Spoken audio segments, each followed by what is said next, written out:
जय श्री कृष्ण। फाल्गुन मास के कृष्ण पक्ष में आने वाली विजया एकादशी 24 फरवरी 2025 विजया एकादशी व्रत का पारण 25 फरवरी को सुबह 6:50 से लेकर 9:08 के बीच किया जाएगा। भगवान श्री हरि का नाम लेके विजया एकादशी का व्रत की कथा हम सुनते हैं। ओम नमो भगवते वासुदेवाय। युधिष्ठिर ने पूछा, वासुदेव, फाल्गुन के कृष्ण पक्ष में किस नामक एकादशी होती है? कृपा करके बताइए। भगवान श्री कृष्ण बोले, युधिष्ठिर, एक बार नारद जी ने कमल के आसन पर विराजमान होने वाले ब्रह्मा जी से प्रश्न किया, सूर्यश्रेष्ठ, फाल्गुन के कृष्ण पक्ष में जो विजया नाम की एकादशी होती है, कृपया उस पुण्य का वर्णन कीजिए।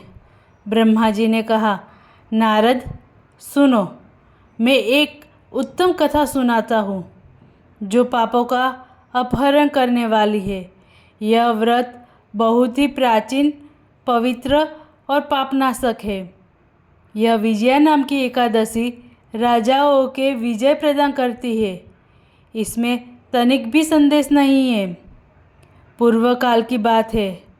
भगवान श्री रामचंद्र जी 14 वर्षों के लिए वन में गए और वहाँ पंचवटी में सीता तथा लक्ष्मण के साथ रहने लगे।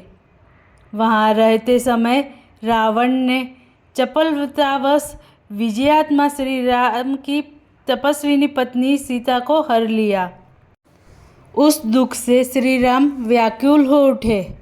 उस समय सीता की खोज करते हुए वे वन में घूमने लगे। कुछ दूर जाने पर उन्हें जटायु मिले, जिनकी आयु समाप्त हो चुकी थी। इसके बाद उन्होंने वन के भीतर एक राक्षस का वध किया। फिर सुग्रीव के साथ उनकी मित्रता हुई। तत्पश्चात श्री राम के लिए वानरों की सेना एकत्रित हुई। हनुमान जी ने लंका उद्यान में जाकर सीता जी का दर्शन किया और उन्हें श्री राम की चिन्ह स्वरूप मुद्रिका प्रदान की।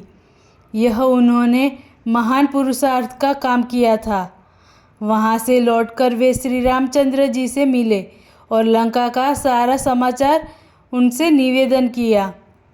हनुमान जी की बात सुनकर श्री राम ने सुग्रीव की अनुमति से लंका को प्रस्थान करने का विचार किया और समुद्र के किनारे पहुंचकर उन्होंने लक्ष्मण से कहा, सुमित्रा नंदन, किस पुण्य से इस समुद्र को पार किया जा सकता है? यह अत्यंत अगाध और भयंकर जल जंतुओं से भरा हुआ है। मुझे ऐसा कोई उपाय नहीं दिखाई देता जिससे इसको सुगमता से पार किया जा सके। लक्ष्मण बोले, महाराज, आप ही आदि देव और पुराण पुरुष पुरुषोत्तम हैं। आपसे क्या छिपा है? यहाँ द्वीप के भीतर मुनि रहते हैं। यहाँ से आधे योजन की दूरी पर उनका आश्रम है। रघुनंदन, उन प्राचीन मुनीश्वर के पास जाकर उन्हीं से इसका उपाय पूछिए। लक्ष्मण की यह अत्यंत सुंदर बात सुनकर श्री रामचंद्र जी महामुनि बकदाल्भ्य से मिलने के लिए गए। वहाँ पहुंचकर उन्होंने मस्तक झुकाकर मुनि को प्रणाम किया।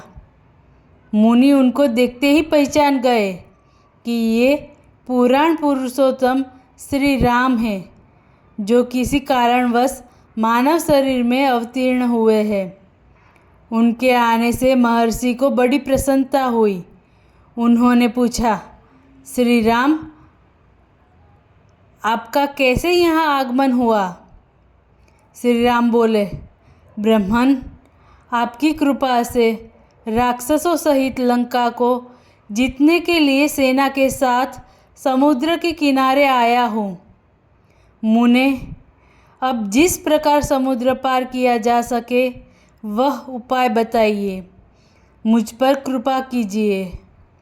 तब मुनि बोले, श्री राम, फाल्गुन के कृष्ण पक्ष में जो विजया नाम की एकादशी होती है उसका व्रत करने से आपकी विजय होगी। शीघ्र ही आप अपनी वानर सेना के साथ समुद्र को पार कर लेंगे। राजन, अब इस व्रत की फलदायक विधि सुनिए। दशमी का दिन आने पर एक कलश स्थापित करें। वह सोने, चांदी, तांबे अथवा मिट्टी का भी हो सकता है। उस कलश को जल से भरकर उसमें पल्लव डाल दें। उसके ऊपर भगवान नारायण के सुवर्णमय विग्रह की स्थापना करें। फिर एकादशी के दिन प्रातःकाल स्नान करें। कलश को पुनः स्थिरतापूर्वक स्थापित करें। माला, चंदन, सुपारी तथा नारियल आदि के द्वारा विशेष रूप से उसका पूजन करें। कलश के ऊपर सप्त धान्य और जौ रखें। गंध, धूप, दीप और भांति भांति के नैवेद्य से पूजन करें। कलश के सामने बैठकर वह सारा दिन उत्तम कथा, वार्ता आदि के द्वारा व्यतीत करें तथा रात में भी वहाँ जागरण करें। अखंड व्रत की सिद्धि के लिए घी का दीपक जलाए। फिर द्वादशी के दिन सूर्योदय होने पर उस कलश को किसी जलाशय के समीप, नदी, झरने या पोखर के तट पर ले जाकर स्थापित करें और उसकी विधिवत पूजा करके देव प्रतिमा सहित उस कलश को वेदवेत्ता ब्राह्मण के लिए दान कर दे। महाराज, कलश के साथ ही और भी बड़े बड़े दान देने चाहिए। श्री राम, आप अपने युद्धपतियों के साथ इस विधि से प्रयत्नपूर्वक विजया का व्रत कीजिए। इससे आपकी विजय होगी। ब्रह्मा जी कहते हैं, नारद, यह सुनकर रामचंद्र जी ने मुनि के कथा अनुसार उस समय विजया एकादशी व्रत किया। उस व्रत के करने से श्री रामचंद्र जी विजयी हुए। उन्होंने संग्राम में रावण को मारा, लंका पर विजय पाई और सीता को प्राप्त किया। बेटा, जो मनुष्य इस विधि से व्रत करते हैं उन्हें इस लोक में विजय प्राप्त होती है और उनका परलोक भी अक्षय बना रहता है। भगवान श्री कृष्ण कहते हैं, युधिष्ठिर, इस कारण विजया का व्रत करना चाहिए। इस प्रसंग को पढ़ने और सुनने से वाजपेयी यज्ञ का फल मिलता है।